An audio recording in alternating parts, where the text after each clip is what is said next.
We are Steve and Jill. Together, we've been buying and reselling land since the 90s. Our data-centric approach leaves our buyers asking, how can you sell it so cheap? Here on the Land Academy Show, We answer that and more. Steve and Jill here. Hi. Welcome to the Land Academy Show, entertaining land investment talk. I'm Stephen Jack Butella. And I'm Jill DeWitt, broadcasting from awesome Motor City, Detroit. Technically, I'm not really in Detroit right now. We're a little bit north of Detroit, right along Lake St. Clair. Yeah, good. Thank you very much. I'm getting it, learning my way around a little bit, and it's amazing. And boy, do you people here in Detroit drive fast. Jeez. This is for someone from Los Angeles. I thought we drove nuts in L.A. I was like, I got to up my game to keep up with you all. It's impressive. I forgot. Yeah. It's always been like that. Man, you guys drive fast. And man, do you have a lot of cool cars around. It's good. Today, Jill and I talk about the real estate lessons we've learned in the short time that we've been here from Detroit's apparent comeback. It's amazing. I have to tell you that we've been in the Detroit area for 2 days, and my opinion has done a 180-degree turn. Yep. I've been knocking on Detroit and knocking Detroit down on this show since 2015, and it's over. Yep. I'm so impressed by what we saw over the last 2 days, to the point where we will be attending the Lions game. One of my buddies is the nicest thing ever. Yeah, when this airs, we will have gone to the Lions game 2 days ago. I was going to explain that. Oh, sorry. So this airs on Tuesday, but we will see the Sunday prior to Lions game, and I hope they win. But when you're listening to this, you will know. Exactly. And Jill gets to sit across and stare at Pete Carroll. Because they're playing Seattle. Yeah. Anyway, to the point where when I lived here when I was a kid, it was very, very unusual or difficult for a lot of reasons to go downtown to a baseball game. And the football stadium wasn't even located here. It was located in way northern suburb. So I can't wait. We were down there for dinner last night. I can't wait to go back there again. It's completely redone. And in this show, we're going to talk about why. And the people that we went to dinner with explained it to us, and it's a great story. And what we can take from it is how to create equity in real estate, which we do, but with every land transaction we do. Yep. Before we get into it, let's take a question posted by one of our members in the landinvestors.com online community. It's free, and I hope you know that we have a full-blown commercial printing company to help you get offers to owners out in the mail. In fact, it's called offers to the number 2. Owners.com. We process between 500,000 and 1 million offers a month, and to get you, and if you're a member or not a member of Land Academy, to get your offers in front of owners. Offersowners.com. Megan wrote, "Hey guys, quick question. We received a signed purchase agreement back, and after further investigation, we decided we do not want it altogether. We reached out to the buyer and said we're not interested at this time, and they replied, then why send a purchase agreement in the first place then? Does anyone have any suggestions on how to reply to that? I tried searching the groups for this topic, but I couldn't find it. If this has been spoken about already, please help me in the right direction. Thanks so much." Know what I would do? Nothing. Exactly.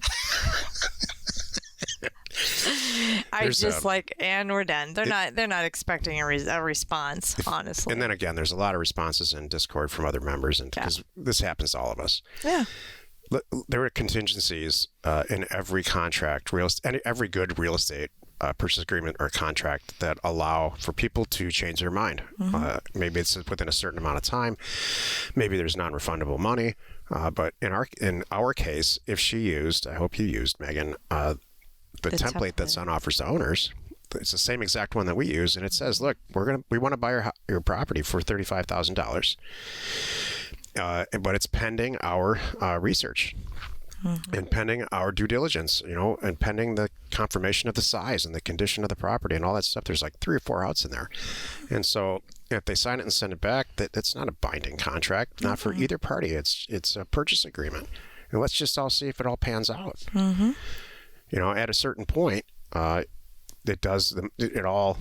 becomes an ironclad agreement, but those are details that you don't have to worry about this. If they call back and say, look, you're on the hook, you're going to buy the property. No. That's just not the case at all. We have story after story after story about entering into that purchase agreement with lawyers and saying, you're done, you're buying this property, we're going to sue you and the whole thing, and nothing ever comes from it. So don't worry about see, it. read the bottom there. I didn't pass my fill in the blank kind of thing. So, and even if you want to, you can say, you know what, I have all these things on there. I didn't realize that this didn't pan out, this didn't pan out, and that didn't pan out. So here's what I'll do. I will buy your property, but here's the price that I'm willing to pay. And then let them say no. That's another way to handle it too. Today's topic, real estate lessons learned from Detroit's apparent comeback. This is why you're listening. This is the story of Detroit starting in 2013 to present so far, 2022, and its relationship with Quicken Loans. What's his name? Gilbert. Dan Gilbert. Around 2013, Dan Gilbert and Quicken Loans started in Detroit and now have about 18,000 or so employees, I think. And he decided to take a personal responsibility for revitalizing downtown Detroit, which is like Woodward, and it doesn't matter. It's the core of the retail area of downtown Detroit.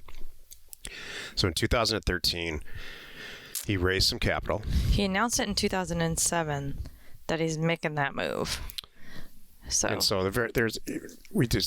We heard the story last night and researched it all today on the internet, and it's some version of he decided to personally take responsibility for revitalizing a section in Detroit, and did so by helping the employees that are already here in the Detroit suburbs work and live in the downtown area. So it resulted in an influx of relatively highly paid people moving or living or playing in the downtown area. And boy, I'll tell you, it worked.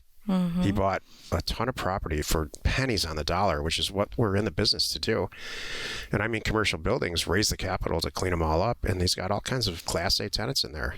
Everyone from Gucci. And there's a ton of, I was just blown away last night driving through there. So I'm formally apologizing for bashing Detroit for about 7 years on this show.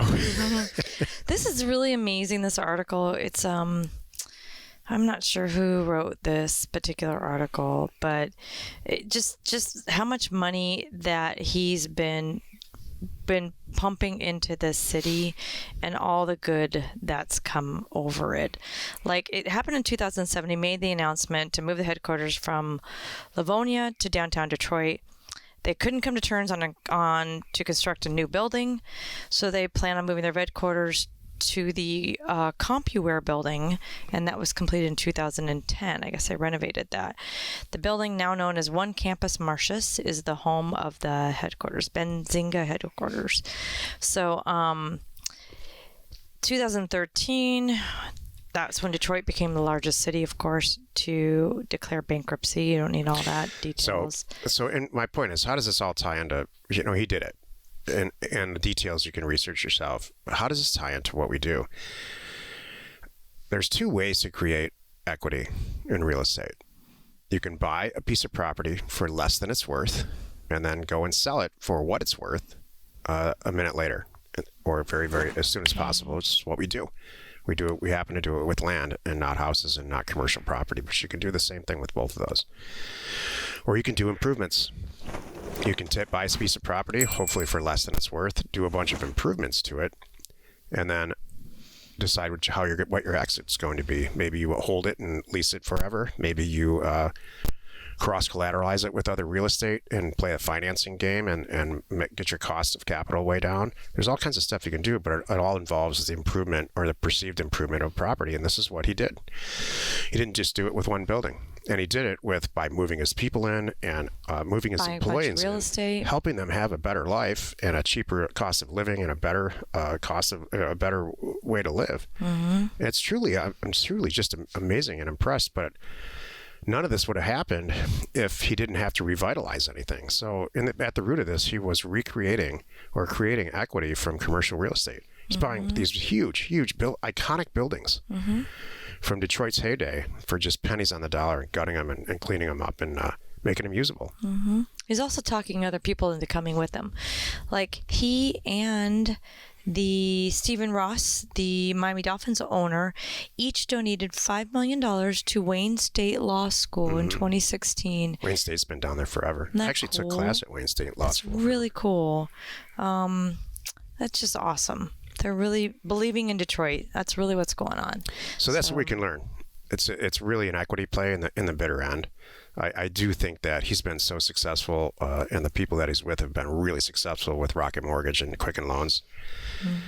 You know, from a money standpoint, that there's a big element of giving back here. They might even be structured as a nonprofit. I don't know where he's raising capital to do that. I don't know, but I know for sure he's creating equity, a huge amount of equity by moving people in, getting tenants moved in, and getting retailers to come in. Making it a place that people want to live. Yeah. We have personal friends that moved down there from the suburbs. Yeah, they now live downtown. Yeah, we had dinner good with for them you last night. guys.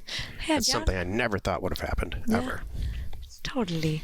Happy you could join us today. 5 days a week, you can find us here on the Land Academy Show. Tomorrow, the episode on the Land Academy Show is called How to Buy Land the Right Way and How to Buy Land the Wrong Way. You are not alone in your real estate ambition.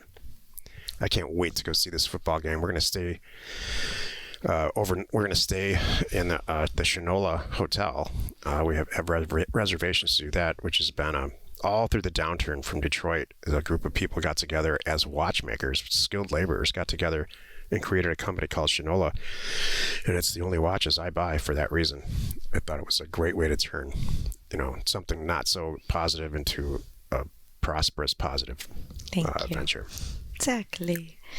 Hey, thanks for tuning in. We know Jack and I are fully aware that not all of you have $100,000 or whatever it is lying around to fund your deals sometimes. Well, you know what? We do.